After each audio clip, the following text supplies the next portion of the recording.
আজকে ভিজিট করতে আসলাম বাংলাদেশের একটি অন্যতম জুতার ফ্যাক্টরি।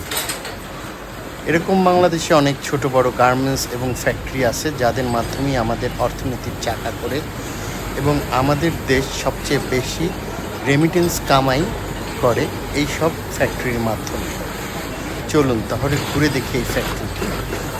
ঘুরতে ঘুরতে আপনারা দেখবেন অনেক কর্মচারী কাজ করছে যাদের ঘামের বিনিময়ে আমাদের দেশের অর্থনীতির চাকা করে।